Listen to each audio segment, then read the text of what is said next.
వారం వారం క్రమం తప్పకుండా దేవుని సన్నిధికి రావచ్చు, కానీ నీలో పరిశుద్ధత ఉందా?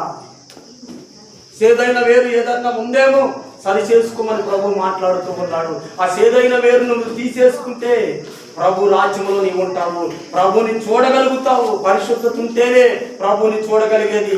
డబ్బును బట్టి ప్రభుని చూడలేము, ఆస్తిని బట్టి ప్రభుని చూడలేము, మనకున్న బలమును బట్టి ప్రభుని చూడలేము, కానీ మనలో ఉన్న పరిశుద్ధతను బట్టి ప్రభుని చూడగలుగుతాం. ఆ ప్రభుని చూడాలి, ఆ ప్రభు రాజ్యంలో ప్రవేశించాలి, ఆ ప్రభు రాజ్యాన్ని సంపాదించుకోవాలి, ఆయన కుడి పాక్షమున మనం కూర్చుండాలి అనంటే మనం కూడా పరిశుద్ధత కలిగి జీవించాలి. యేసుక్రీస్తు ప్రభువారు అంటాడు, నేను పరిశుద్ధుని గనక మీరును పరిశుద్ధులై జీవించండి.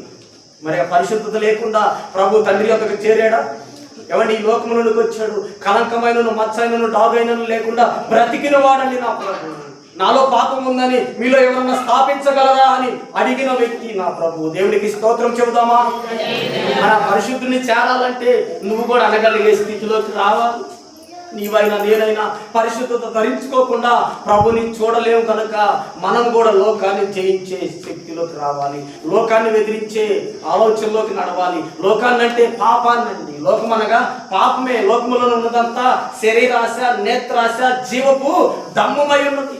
అవి తండ్రి వలన కలిగినవి కావంటాయి. ఎవరి వల్ల కలిగినవి? అవి సాతాని ఆలోచనలు.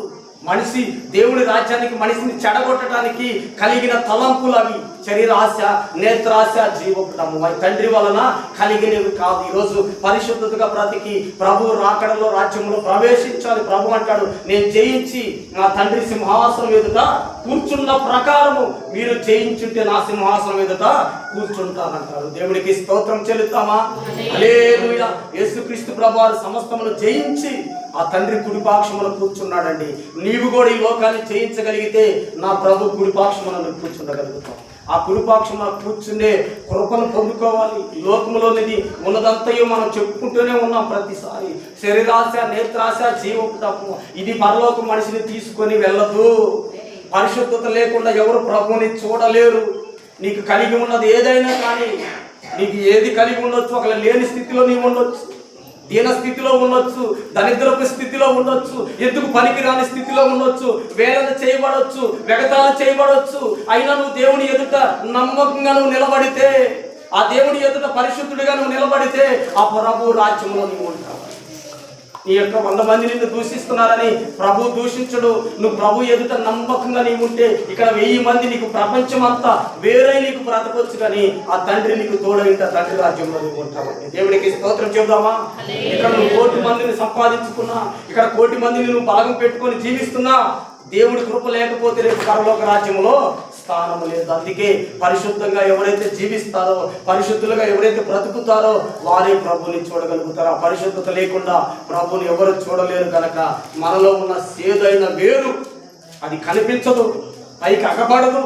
మనకే తెలుసు మనలో ఉన్న సేదైన వేరు. దాన్ని తీసి పడవేసి దేవుని ఎదుట నమ్మకంగా నిలబడినప్పుడే ఆ పరిశుద్ధతను మనం పొందుకుంటాము. ఆ ప్రభు రాకుండా మనం ఉంటాము. చిన్న మాటలు మన ఇంటిలో ప్రభు దీవించి ఆశీర్వదించునుగా. అందరూ తలలు వంచుకొని కళ్ళు మూసుకున్నట్లే ప్రార్థన చేసుకుందామని.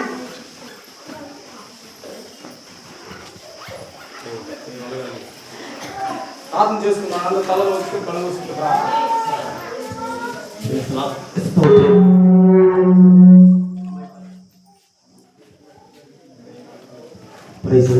స్తోత్రం.